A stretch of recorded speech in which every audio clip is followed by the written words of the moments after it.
TDS உங்களுடைய கருத்தை வாங்கி நம்ம ரெண்டாவது போகலாம். அப்புறம் இந்த 30 ஆண்டு காலத்தை பற்றி அந்த ஜட்ஜ்மெண்ட்டில் சொல்லியிருக்காங்க. 329 படி 3, 126 2 படி 1 மாதம், 87 படி 10ன்னு சொல்லி ஒரு இதுக்கும் எத்தனை ஆண்டுகள்னு சொல்லி தான் அந்த 30 ஆண்டுகளை சொல்லியிருக்காங்க. இப்போ அடிப்படையில் வந்து இந்த விஷயத்தில் வந்து எஃப்ஐஆர் பதிவு பண்ணப்பட்ட விதமே மிகவும் தாழ்ந்த ஒரு இதோடு இருந்தது, தாழ்ந்த நோக்கத்தோடு இருந்ததுங்கிறதுலேருந்து இவங்க அந்த நம்மால் ஹிஸ்ட்ரி ஷீட்டர் இருக்கார் இல்லையா, அதாவது போலீஸ்லேருந்து ஹிஸ்ட்ரி ஷீட்டர் இருப்பாங்க இல்லையா, எப்படியெல்லாம் எஃப்ஐஆர் எழுதி பயமுறுத்தணும் அந்த வேலையை தொடங்கினாங்கங்கிறது ஒரு அசிங்கமான ஒரு விஷயம்.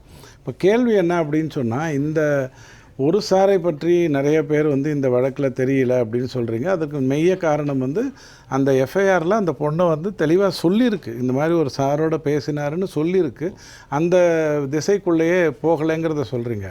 ஆனால் சட்டசபையில் முதலமைச்சர் ஐயா என்ன சொன்னார், நாமெல்லாம் காமெடியன்ஸ். இப்போ முதலமைச்சரை பொறுத்த வரைக்கும் நாம் எல்லாம் கோமாளிகள். நம்ம கோமாளிகளுக்கு வந்து அவர் வந்து பதில் சொல்லும்போது சட்டசபையில் என்ன சொல்கிறாருன்னா, எனக்கு 100 சார் பேர் தெரியுங்கிறாரு. 100 சார் பேர் முதலமைச்சருக்கு தெரிஞ்சதுன்னா அவங்கள தண்டிக்கலாம், கண்காணிக்கலாம், திருத்தலாம். அவங்களுக்கு வந்து அவங்க அவங்களுக்கு யாரெல்லாம் சப்ளை பண்ணுறாங்களோ அவங்களெல்லாம் முடக்கலாம், எத்தனையோ பெரிய விஷயம் செய்யலாம். ஆனால் பாவம் பேரை மட்டும் தெரிஞ்சு வச்சுருக்காரு, நாமெல்லாம் கோமாளிகள். இப்போ கேள்வி என்ன அப்படின்னு சொன்னால், திடீர்னு சில பேர் காய்ச்சல்லாம் வருதுங்கிறதெல்லாம் ஒரு பக்கம் விட்டுருங்க. இந்த பர்டிகுலர் ஆட்சியில் இந்த 150 நாளில் நாங்கள் இந்த கேஸை முடித்தோம்னு ஒரு பெருமையாக சொல்கிறாங்க. முடிக்க வேண்டிய நிர்பந்தம் அவங்களுக்கு இருந்ததுங்கிறது தான் முக்கியம். அதுக்கு தான் ஐயா தெளிவாக சொன்னார். கமிஷனர் ஏற்கனவே சொல்லிட்டாரு, ரொம்ப நாள் கழித்து நீதிமன்றம் அதை கண்டுபிடிச்சி சொல்லிச்சுன்னு. 2023லேருந்து 24 வரைக்கும் 2000 ரேப் கேசஸ் மட்டும் அதிகரித்திருக்கு தமிழ்நாட்டை பொறுத்த வரைக்கும். தமிழ்நாடு கொடுத்த தகவல்கள் இது. தமிழ்நாடு கொடுத்துருக்கிற தகவல்கள் ஹிஸ்ட்ரி ஷீட்டர்ஸ் மட்டும் 3645 பேரை டீடைன் பண்ணியிருக்காங்க. 3645 பேரை டீடைன் பண்ணியிருக்காங்கன்னா, அதாவது என்ன செய்யறது, விசாரணைக்கு எடுத்திருக்காங்க. விசாரணை இல்லை, விசாரணைக்கு எடுத்திருக்காங்க. அவங்கள மேற்பார்வை கொண்டு வந்திருக்காங்க. அப்போ எத்தனை பேர் வெளியில் இருக்காங்க? ஒரு சாருக்கு 100ன்னா 3545க்கு 36,450ங்கிற பயத்தை நமக்கு வந்து இந்த அரசு கொடுத்து விட்டு இதை ஒரு சாதனையாக நாங்கள் வந்து இத்தனை நாளில் இந்த இதை கண்டுபிடிச்சோம் அப்படின்னு தீர்ப்பு கொடுத்துட்டோம் அப்படின்னு சொல்கிறாங்க. தீர்ப்பு நீதிமன்றம் கொடுத்தது எஸ்ஐடி இவங்கக்கிட்ட இருக்கிறது தான்.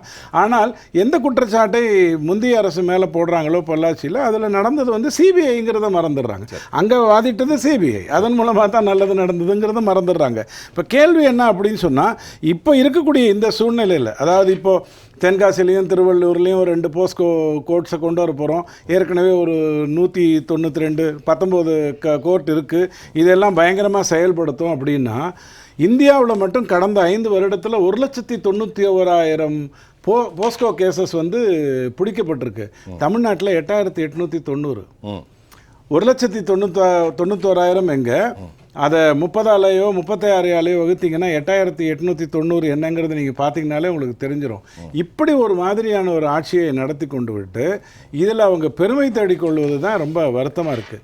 அந்த பெண்ணுக்கு இருந்த தைரியம் ஐயாவே சொன்ன மாதிரி அதுக்கு முந்தின நாள் அதனால் பாதிக்கப்பட்டவங்களுக்கு இல்லாமல் குறைந்தது ஒரு 999 பேருக்கு வந்திருக்காது. இல்லை டிடிஎஸ் வில்சன் சார், ஜலால், ஒரு முக்கியமான விஷயம் என்னென்னா, இதற்கு முன்பு ஒரு நாள் இந்த சம்பவம் நடந்ததுன்னு உலகத்திற்கே தெரியாது, யாருக்குமே தெரியாத விவகாரம். இது எந்த அளவிற்கு மோசமான ஒரு சம்பவம் என்று கொதிநிலைக்கு கொண்டிருக்கிறது. அதுதான் முக்கியமானது. அப்படித்தானே? அந்த இதற்கு முன்பாக மீடியாவில் இது பேசப்பட்டது நினைக்கிறேன். பெரிய அளவில் பேசப்பட்டது. இது மீடியாவில் பல பெண்களோட இவர் பல மாணவிகளுக்கு மாணவியை சொன்ன மாதிரி இது ஏற்கனவே பேசப்பட்ட ஹிஸ்டரி ஷீட்டர்னு தெளிவாக சொல்லிடுறாங்க. ராஜ்பவன்ல போய் ஒரு புல்லட் என்ன சொல்றது, பெட்ரோல் பாம்பு போட்டவன கூட ஹிஸ்டரி ஷீட்டர்ன்றாங்க. விட்ட ஹிஸ்ட்ரி எழுதிடுவாங்க போல இருக்கு, அவனை தியாகி ஆக்குற அளவுக்கு எழுதிடுவாங்க. அது விட்டுருங்க. ஆனால் கேள்வி என்னன்னா, ஒருத்தர் முன் வந்து கொடுத்துருக்காருன்னா அதற்கு பின்னாடி குறைந்தது இத்தனை ஆயிரம் பேர் வந்து கொடுக்காமல் இருக்காங்கிறத கவனிக்காம பெரிய ஷாக்கு. பொன்வில்சன் சாரும் ரவி சாரும் இன்னும் எவ்வளோ பேர் இருக்காங்களான்னு யாருக்கு தெரியும்? 1,91,000 இந்தியாவில் கைது பண்ணக்கூடிய அளவுக்கு இந்த கடந்த 5 வருடங்களில் வந்து இந்த போஸ்கோ கேசஸ் வந்திருக்குன்னும் போது 8,890 மட்டும் பிடிச்சிட்டு அதில் ஒன்றை மட்டும் எப்படியோ ஏதோ ஒரு காரணத்துக்காக டக்குன்னு பொட்டலம் போடணும்னு ஒரு முடிவு பண்ணிட்டு நீதிமன்றத்துக்கு தான் போனீங்க, நீதிமன்றம் தான் அதை நடத்தியது, அதில் ஒன்றும் மாற்று கருத்து இல்லை. ஐயா சொன்ன மாதிரி எஸ்ஐடியில் வந்து அதை சரியாக அணுகினாங்க அப்படின்னு நம்ம எடுத்துப்போம். ஆனால் இதை தவிர்ப்பதற்கான எத்தனையோ விஷயங்களை செய்துவிட்டு, ஏற்கனவே ஒருத்தர் இருக்கார் திமுகலேருந்து, இன்னொருத்தர் 20 பேரை இது பண்ணிட்டு தெய்வ செயலா அவர் பேர் இது எல்லாமே ஒரு பக்கமாக வைத்துக்கொண்டு பேர் டிடிஎஸ் தெய்வ செயல். தெய்வ செயல் சூப்பர். அவர் வந்தது தெய்வ செயலா இல்லை இன்னும் இந்த போஸ் இதில் ஜாமீனில் இருக்கிறது தெய்வ செயலான்னு தெரியல. கேள்வி என்னன்னா, நான் இதை வந்து ரொம்ப சீரியஸாக எடுத்துக்கிறேன். 2 வரி மட்டும் சொல்லிட்டு விட்டுறேன். அடிப்படையிலேயே இந்த ஹிஸ்ட்ரி ஷீட்டர்ஸ் அப்படிங்கிறது வந்து எனக்கெல்லாம் நாம் பார்த்த திரைப்படங்கள்லாம் பார்த்தீங்கன்னா, ஒரு கைதி வெளியில் வர்றாருன்னா அவரை கண்காணிப்பதற்கான வேலையை செய்வாங்கன்னு தான் நம்ம பார்த்துருக்கோம். அதற்கான வேலைகள் என்ன நடந்திருக்குன்னு இவங்க சொன்னாங்கன்னா, நாம் கோமாளிகளாக இல்லாமல் இவங்க இருக்கக்கூடிய இவங்களுக்கு வந்து அறிவுபூர்வமான விஷயத்தை எடுத்து கொடுப்பதற்கான வாய்ப்புகள் இருக்கு. ஆனால் ஒன்னே ஒன்று மட்டும் சொல்றேன், இப்படித்தான் இந்த ஆட்சி பெருமை தேடிக்கொள்ளும் ஒவ்வொரு விஷயத்திலையும் அப்படின்னு சொன்னா, அது செஸ்லையும் தெரியும், செக்ஸ்லையும் தெரியும் இவங்களுடைய பெருமை எப்படி தேடிக்கிறாங்கன்னு.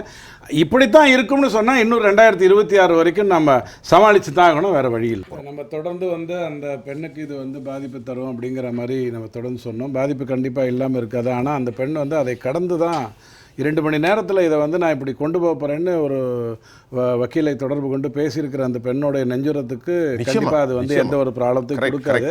எனக்கு செய்ய வேண்டிய விஷயமெல்லாம் அந்த ஹிஸ்ட்ரி ஷீட்டருடைய மனைவியோ அல்லது சொந்தக்காரங்களோ ஏற்கனவே அங்கே வேலை செஞ்சிட்ருக்காங்க அப்படிங்கிறது இருந்தது. அவங்க இன்னும் அங்கே இருக்காங்களா, வெளியேற்றப்பட்டாங்களா, இந்த விசாரணையில் ஏதாவது ஒரு விதத்தில் அந்த பெண்ணை அழைத்து வந்து ஏதாவது ஒரு கேள்விகள், இந்த சினிமாலெல்லாம் பார்க்குற மாதிரி ஏதாவது தப்பு நடந்தது அப்படி இல்லைன்னா நிறைய பேர் இந்த குற்றச்சாட்டுகளை எடுத்து சொல்கிறதுக்கு தைரியமாக வருவாங்க. இல்லைனா நம்ம பயமுறுத்தியே கொண்டுடுவோம், படிய வச்சிருவோம். அந்த மாதிரிலாம் ஒன்றும் இல்லை அப்படிங்கிறத சொல்லுவதற்காக தியாகம் செய்யாமல் நீதி கிடைக்காது. ஆமாம், அந்த இவங்க இந்த பெண் விசாரணைக்கு வந்தாங்களா, அவங்க விசாரிக்கப்பட்ட விதத்தில் நாகரிகம் இருந்ததாங்கிறத ஐயா தான் சொல்லணும்.